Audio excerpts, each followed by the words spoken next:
ای دوست بیا بهر تماشای دوشنبه، بی شبهه تو هم می شوی شیدای دوشنبه. سلام و درود نثارتان باد تماشابینان عزیز. امروز طبق نقشه چاره‌بینی های مقامات اجرایی حاکمیت دولتی شهر دوشنبه در همکاری با مقامات اجرایی حاکمیت دولتی ناحیه فیض‌آباد نمایش فروش محصولات های کشاورزی ناحیه فیض‌آباد را در باغ فرهنگی و فراغتی عمر خیام شهر دوشنبه برگزار نمودند.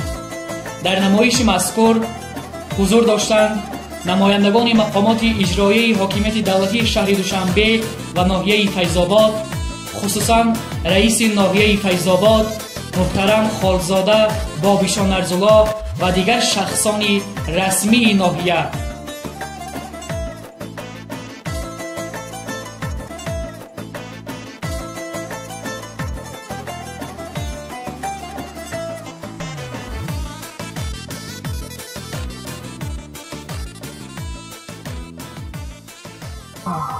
مهر و شفقت نوری وحدت در ضمیر داری مادری مهرآفرین خواهی به فیض‌آباد بیا.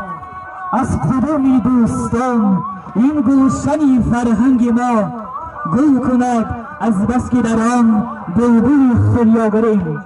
خوش آمدید به جماعت دیهاتی به نام دوست مراد علی بن ناحیه فیض‌آباد. زیبی دسترخوان باشد نام فیض‌آبادی ما، گشته مشهور جهان این نام فیض‌آبادی ما.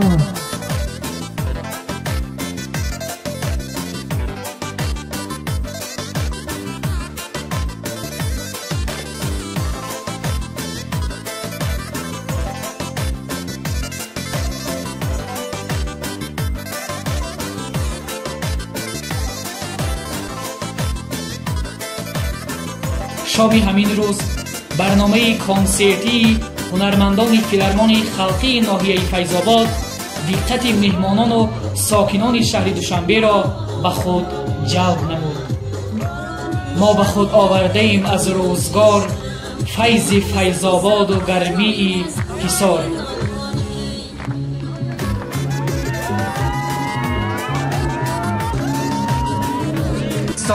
تاج ملت، تاج ناموس و شرف، ای خوش و راحت سفید و گنج مقصودت بکر.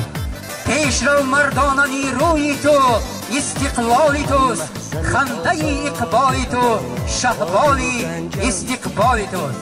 این بود برنامه کنسرتی علی هنرمندانی ناحیه فیض‌آباد.